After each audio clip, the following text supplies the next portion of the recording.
আসসালামু আলাইকুম। এই ভিডিওতে আমরা দেখব ডেডলক হ্যান্ডলিং এর আরো একটি গুরুত্বপূর্ণ মেথড ডেডলক অ্যাভয়েডেন্স সম্পর্কে, যেখানে ব্যাংকার্স অ্যালগরিদম ব্যবহার করা হয়। প্রথমে দেখি ডেডলক অ্যাভয়েডেন্স কি। Deadlock avoidance is a technique where if a process requests a resource, the operating system first check whether giving the resource might lead to a deadlock in the future. অর্থাৎ deadlock avoidance হলো এমন একটি পদ্ধতি বা technique যেখানে কোনো process যদি কোনো রিসোর্সকে রিকোয়েস্ট করে, তখন অপারেটিং সিস্টেম চেক করে দেখে যে যদি প্রসেসকে রিসোর্সটি অ্যালোকেট করা হয় তখন ভবিষ্যতে সিস্টেমে ডেডলক হওয়ার সম্ভাবনা রয়েছে কিনা।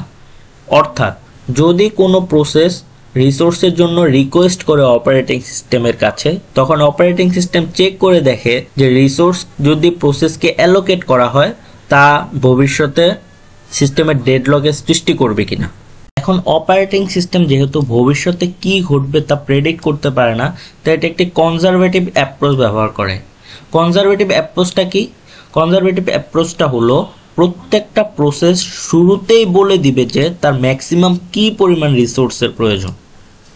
তারপর প্রসেস যখন কার্নেলের কাছে বা অপারেটিং সিস্টেমের কাছে রিসোর্সের জন্য রিকোয়েস্ট করবে, তখন কার্নেল বা অপারেটিং সিস্টেম চেক করে দেখবে যে তাকে যদি রিসোর্সটা অ্যালোকেট করা হয় তখন আমার সিস্টেমটা বা কম্পিউটার সিস্টেমটা সেভ স্টেটে থাকবে কিনা। যদি রিসোর্স দিলে বা অ্যালোকেট করলে আমার সিস্টেমটা সেফ থাকে তখন আমার রিকোয়েস্টটা অ্যাকসেপ্ট করা হবে, আর যদি আমার সিস্টেম আনসেফ থাকে তখন রিসোর্স রিকোয়েস্টটা ডিনাইড করা হবে। আর এই সেফ আনসেফ স্টেট চেক করার অ্যালগোরিদমটাই হচ্ছে ব্যাংকার্স অ্যালগোরিদম। অর্থাৎ ব্যাংকার্স অ্যালগোরিদমের মাধ্যমে কোনো একটি সিস্টেম সেফ স্টেটে আছে নাকি আনসেফ স্টেটে আছে তা ডিটারমাইন করা হয়। এখন আমরা ব্যাংকার্স অ্যালগোরিদমটি বোঝার জন্য একটি এক্সাম্পল দেখব। এটি একটি ব্যাংকের পরীক্ষা এসেছিল, তো পড়ি কি বলা হয়েছে। Consider the following snapshot of a system where maximum instance of A, B, C, D are 3, 14, 12, 12. মানে আমাদের A, B, C, D টাইপসের ইনস্ট্যান্স রয়েছে। সর্বোচ্চ কয়টা? 3টা, 14টা, 12টা, 12টা। এখন আমাদের এই স্ন্যাপশটটা দেওয়া আছে, আমাদের বের করতে বলেছে যে নিড ম্যাট্রিক্স কত এই ট্যাবলটার, আর সিস্টেমটি সেফ স্টেটে রয়েছে কিনা। যদি সিস্টেমটি সেফ স্টেটে থাকে তাহলে সেফ সিকোয়েন্স আমরা বের করব, আর যদি না থাকে তাহলে তার একটা কারণ ব্যাখ্যা করব। এখন আমরা বুঝি টেবিলটির দ্বারা কি বোঝানো হয়েছে। এখানে বলা হয়েছে process P0, P1, P2, P3, P4। আমাদের 5টি প্রসেস রয়েছে P0 থেকে P4, আর P0 এর জন্য A ইনস্ট্যান্স অ্যালোকেট করা আছে 0টি, মানে একটিও না। P0 এর জন্য প্রসেস 0 এর জন্য B ইনস্ট্যান্স অ্যালোকেট করা আছে বা রিসোর্স অ্যালোকেট করা আছে, তাও 0টি। C আছে 1টি, D আছে 2টি। আর P0 সর্বোচ্চ কয়টি ইনস্ট্যান্সের নিড হতে পারে সেটাও 0টি। B এরও 0টি। সর্বোচ্চ কয়টি C কে রিকোয়েস্ট করতে পারবে? 1টি। এবং সর্বোচ্চ কয়টি D এর রিকোয়েস্ট করতে পারবে? 2টি।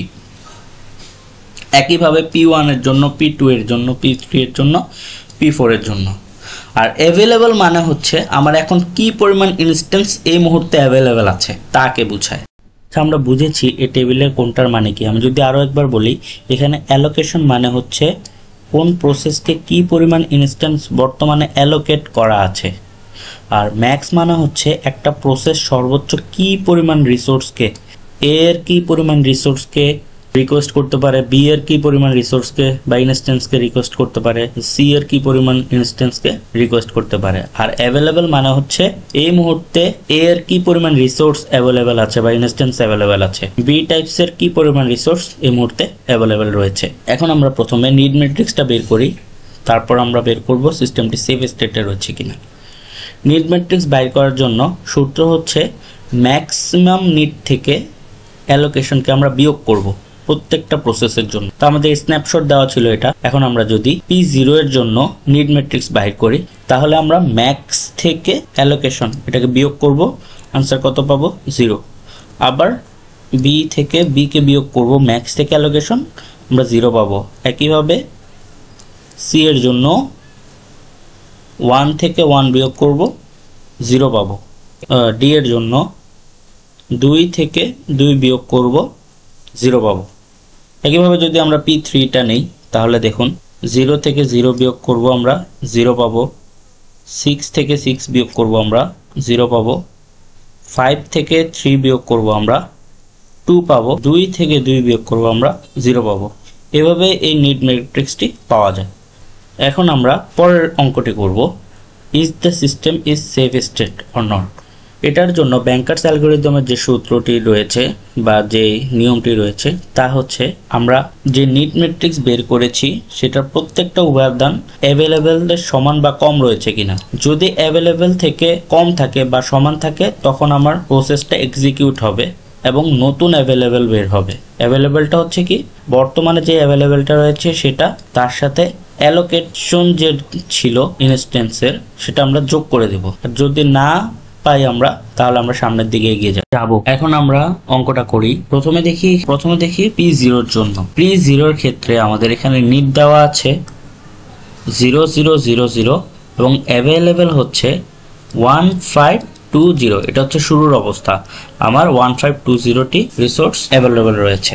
এখন দেখি সেফটি অ্যালগরিদমটি, যেখানে বলা আছে নিট অ্যাভেলেবেল থেকে ছোট আছে কিনা সেটি চেক করবে। তো এখানে নিট থেকে প্রত্যেকটা এলিমেন্ট 1 থেকে 0 ছোট, 5 থেকে 0 ছোট, 2 থেকে 0 ছোট এবং 0 থেকে 0 সমান বা ছোট। তাহলে আমরা জানি কি প্রসেসটি এক্সিকিউট হবে। তাহলে প্রসেসটি এক্সিকিউট হলো, প্রসেস 0 ফিনিশ হলো। আমার সেফ সিকোয়েন্সের প্রথমটি হচ্ছে P0।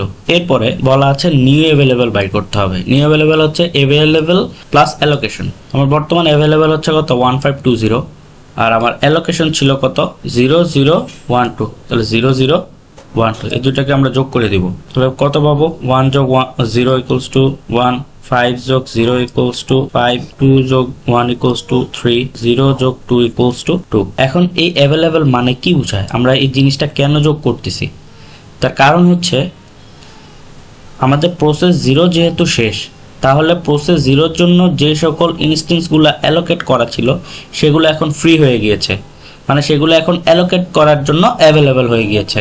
তাই আমাদের আগের অ্যাভেলেবেল ছিল 1520, তার সাথে P0 যে সকল জিনিসগুলো হোল্ড করে রেখেছিল সেগুলোকে ছেড়ে দেওয়ার ফলে এখন আমাদের নতুন অ্যাভেলেবেল হয়ে গেল 1532।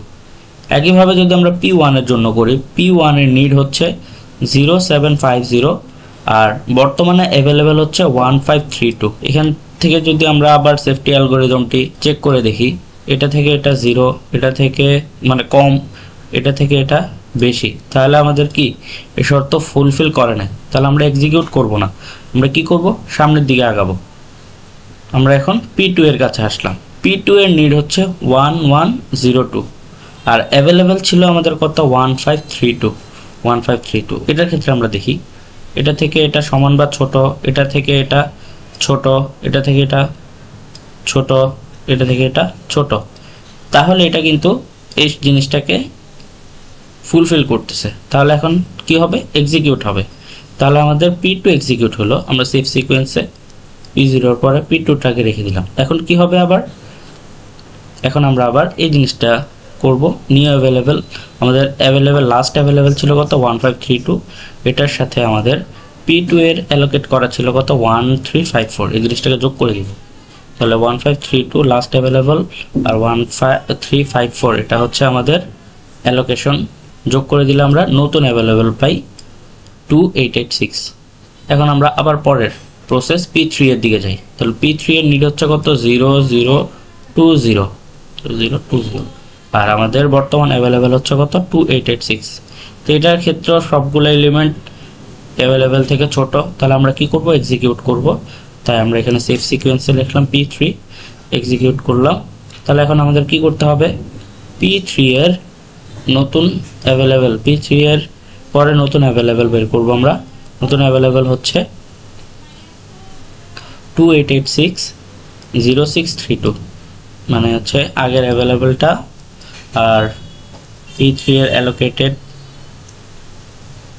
রিসোর্সগুলো যোগ করে দিলাম, আমাদের নতুন অ্যাভেলেবল পেয়ে গেলাম। এরপর আবার আমরা P4 এর দিকে যাই। P4 এর ক্ষেত্রে আমাদের নিড হচ্ছে 0642, এই 0642, আর অ্যাভেলেবেল ছিল কত লাস্টে 2 14 11 8। প্রত্যেক নেট অ্যাভেলেবেল থেকে ছোট আছে। তাহলে এখন আমরা কি করব, এক্সিকিউট করব এবং এটাকে আমরা সেভ সিকোয়েন্সে রাখলাম। আবার আপডেট করলাম আমাদের নতুন অ্যাভেলেবেলকে, আগে ছিল এত আমাদের অ্যাভেলেবেল, তার সাথে এই যে অ্যালোকেশন ছিল P4 এর সেটা যোগ করে দিলাম। এখন আমাদের নতুন অ্যাভেলেবেল হচ্ছে এত। কারণ ওই যে আমাদের P1 কিন্তু এখনো বাদ রয়ে গিয়েছে, কারণ আমি আবার চেক করব P1 কে দেখব। P1 এর নিড হচ্ছে 0750, আর বর্তমান অ্যাভেলেবেল হচ্ছে আমাদের এত। প্রত্যেকটা এলিমেন্ট যেহেতু ছোট, তাই এখন আমরা কি করব, P1 কে ফিনিশ করব। P1 কে আমরা সেভ সিকোয়েন্সে রাখব। যেহেতু আমাদের আর কোনো প্রসেস বাকি নেই, তাহলে এটাই হচ্ছে আমাদের সেভ সিকোয়েন্স। এভাবে যদি প্রসেস এক্সিকিউট হয় তাহলে আমার সিস্টেমটা সেফ থাকবে।